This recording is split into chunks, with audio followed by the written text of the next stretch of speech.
7월 20일 소풍 가는 길 짧게 또 한번 진행을 해볼까 합니다. 방금 그 라디오에서 왕희지 얘기가 나오네요. 평생을 산속 강가에 집을 짓고 달빛에 꽃에 동물들과 함께 평생을 신선처럼 살다 간 사람이다. 부럽네요. 근데 그게 가능할 수 있었다면은 그만큼 또 생활의 기본은 됐었을 테니까, 암만 신선도 먹어야 살 테니까, 그죠? 또 자식이 없었나봐. 오늘도 또 처자식을 먹여 살려야 되기 때문에 소풍 가는 길 이야기를 하면서 출근을 합니다.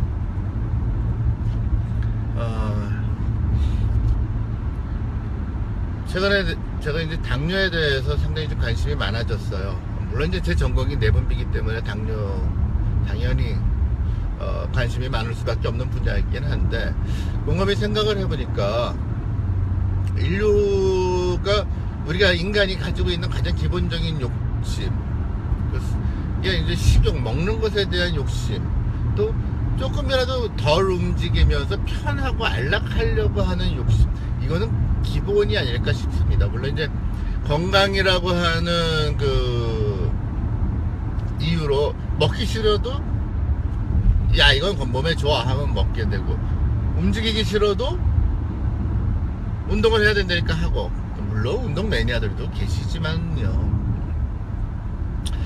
결국은 인간이 가지고 있는 가장 기본적인 욕구의 결과로 온 것들이 당뇨가 아닐까. 물론 과거의 초기 역사서에 보게 되게 되면은 이집트 그 피라미드를 만드는 노역장의 노비들이 써서 침을 흘리거나 오줌을 놓고 나게 되면 거기에 개미들이 꼬여 있다. 그러니까 이거는 좀 이제 다른 개념의 이제 당뇨가 될 텐데, 먹지 못하고 그 근육이 오히려 이제 좀 파괴가 돼서 오게 되는, 현대인들이 오게 되는 당뇨는 강혜리자님 반갑습니다. 애자님은 오실 때가 되지 않았나? 굿모닝입니다. 그러니까 인류의 어떤 욕망과 함께 생기는 질환이 대표적인 게 당뇨가 아닐까 싶어요.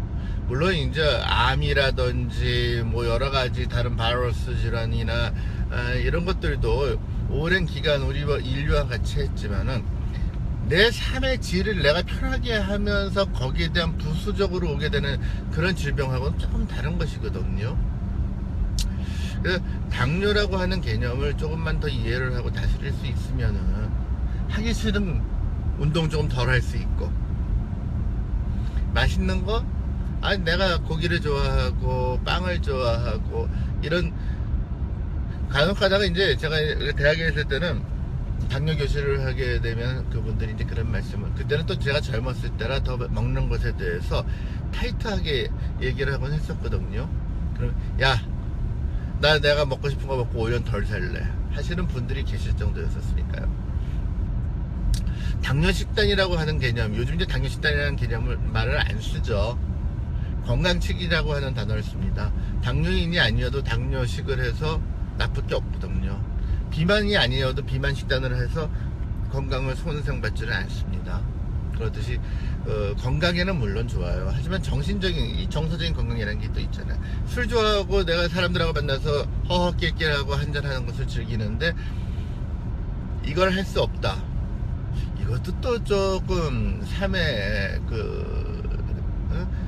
맛, 여유, 이런 거 다 떨어뜨리는 것이 될 테니까, 결국 이제 당뇨라고 하는 개념을 조금 더 내가 이해를 하고 관리를, 어떤 적정선을 찾아야 되겠죠. 내가 수소승이 될 게 아니니까. 당뇨만 하고 왕이지처럼 좀 산 속에 들어가서 살 수는 없는 거잖아요.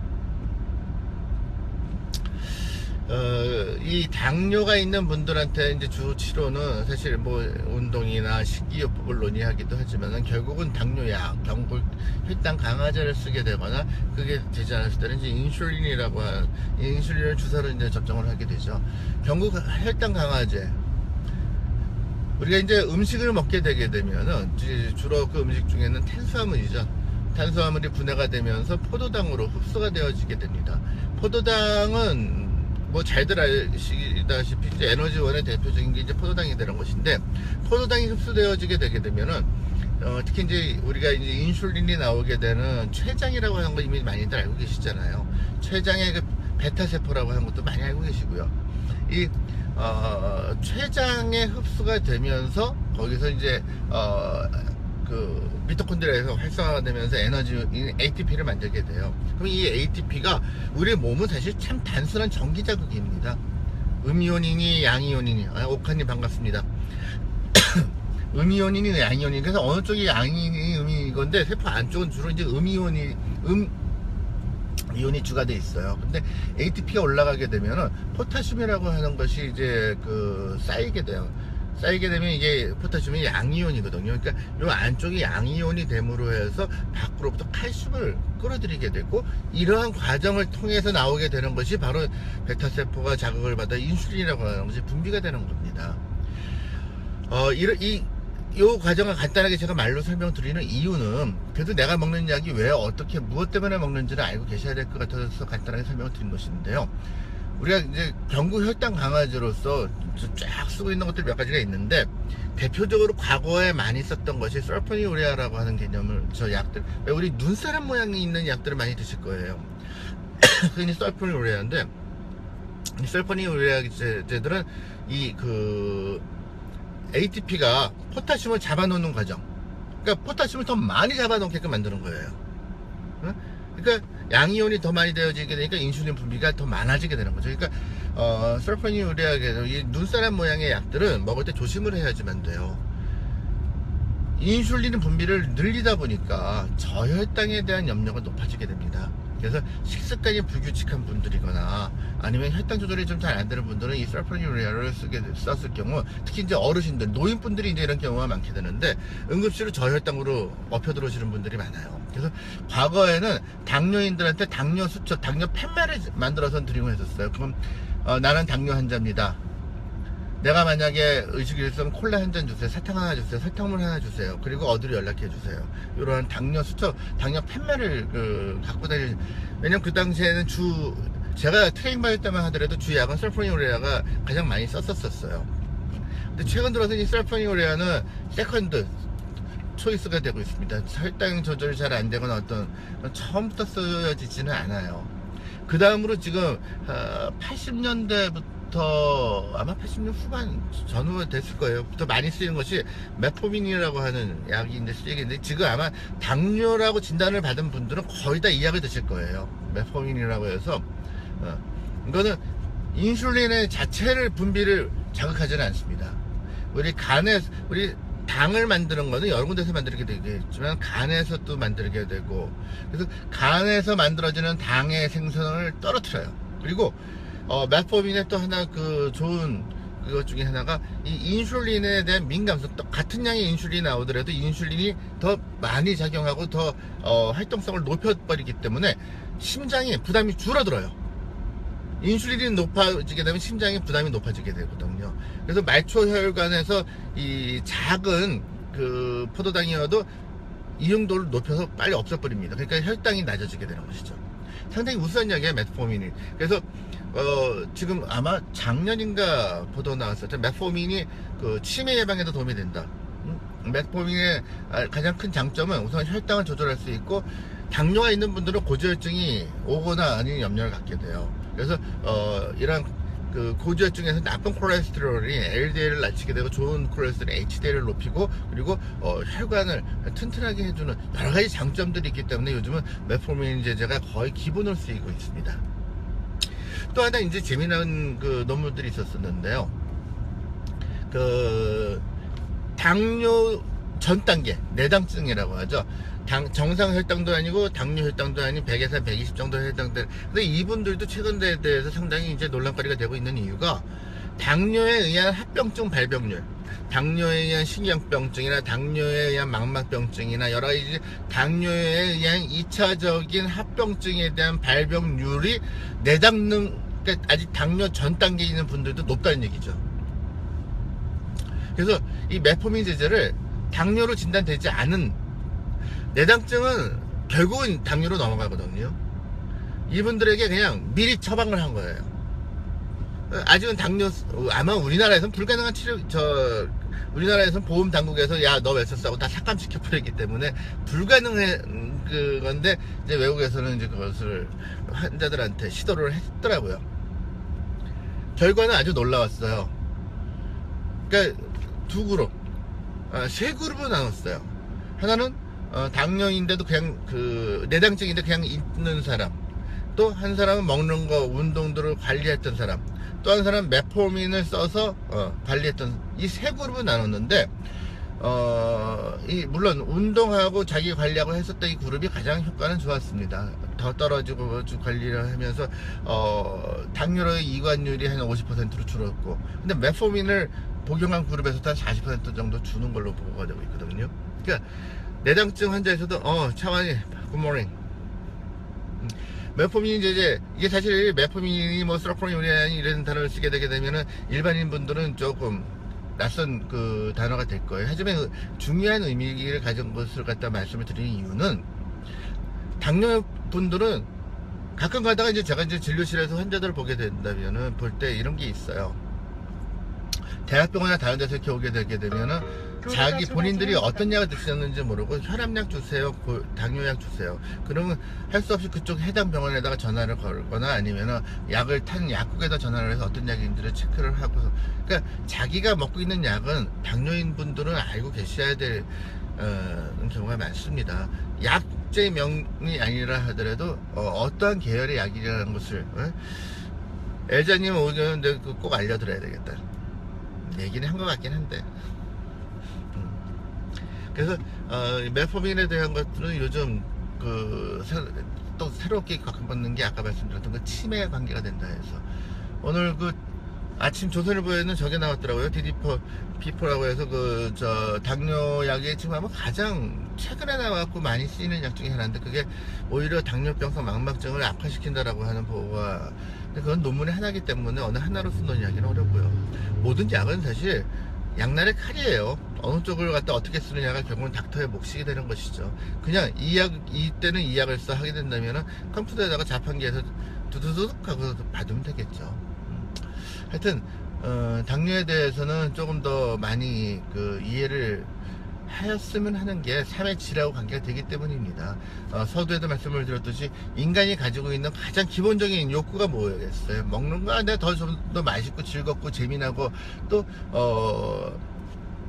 좋아하는 것을 먹어야 되는 것이지, 음식을 약으로서 할 수는 없는 것이거든요. 그리고 안락하고 싶어 하는 것이거든요. 내가 조금이라도 덜 움직이고 싶고 편한 자세로 있고 싶고, 또 운동을 한다 하더라도 하고 싶은 것을 하고 싶을 때 하는 것이지, 내가 당뇨가 있기 때문에 싫든 좋든 이건 아니니까요. 근데 참 어저께와 오늘은 또 들어와서 같이 하시는 분들이 완전히 다르네.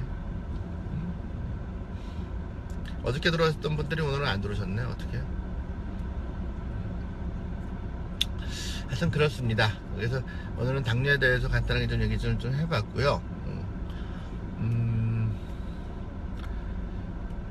휴가철이 이제 들어가다 보니까 어저께도 이제 상비약, 사실 근데 상비약은 법적으로 안 돼요. 지금 건강보험공단에서 이제 논의하고 있는 것들이 아파서 하는 것이 처방적인 것이지, 상비약은 그래서 뭐 아이들이 조금씩 이제 증상이 있거나 부모님들이 걱정, 평상시에 약을 조금 여유 있게 이제 받아가는 분들이 늘고 있는데, 그것에 앞서서 여름휴가 가시기 전에 꼭 준비를 할 것은 피부 관리도 상당히 중요하거든요. 선크림에 대한 개념은 지난번에도 제가 간단하게 좀 설명을 드린 것 같은데요. 선크림은 두껍게 바르고 이런 것들이 문제가 아니라 자주 바르고, 또 하나는 끝나고 나서 왔을 때 클렌싱에 상당히 신경 쓰셔야 되기 때문에 그걸 한번 나중에 좀 더 여유 시간이 있을 때 말씀을 드리도록 할게요. 오늘도 날씨는 굉장히 더울 것 같네요. 사람의 인연이라고 하는 게 참 중요한 것 같은 게, 한때 같이 일을 했던 이제 간호사가 어느 날 뜬금없이 자기 호주 갈래요 하더라고요. 그러니까 그대로 있게 되면 자기 삶이 너무 똑같이 이제 이렇게 도전해보고 싶다는 건데, 그 친구는 4년 전인가 5년 전 호주를 떠났어요. 어학연수하고 뭐하고 하더니 이제 호주에서 잡을 가지고 시집도 거기서 갔고. 근데 해가 되면, 때가 되면 생일날이라든지 스승의 날이라든지 이런 선물을 보내줘요. 꽃을 보내주고. 그 친구가 한국에 들어왔다고 내일 밥 사주세요 해서 이제 오네요. 이뻐요 하는 건. 항상 보면은 자기 대우는 자기가 받고 자기 사랑은 자기가 받는 것 같아요. 저도 이제 큰 놈은 이제 졸업을 했고, 둘째도 이제 조만간 서서히 이것저것 이제 안달복달 조급한 거 줄이고,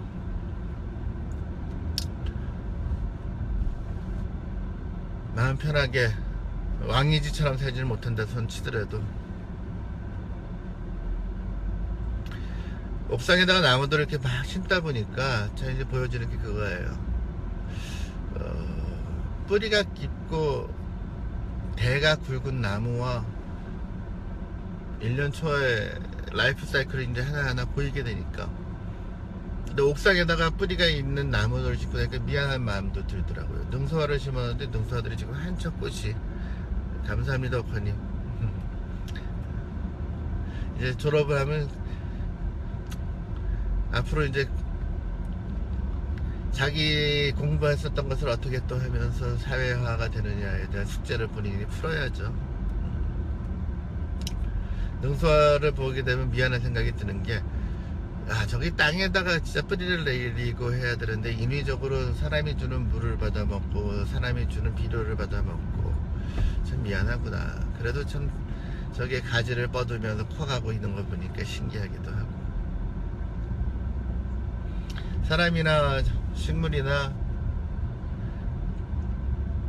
뿌리를 땅에다 내려야 정상적인 것 같아요. 그 매북거상 때문에 유명해졌죠. 그 한강 채식주의자. 거기에서 보게 되게 되면은 그 여주인공 이름이 뭐더라? 하여튼 그 친구가 한 얘기가 있어요. 그 친구는 항상 자꾸 물구나무를 서서 세상을 봐요. 이유를 물으니까 나중에 거의 대답을 하지 않다가 끝에 가서 나무는 물구나무를 쓰고 있다는 거예요.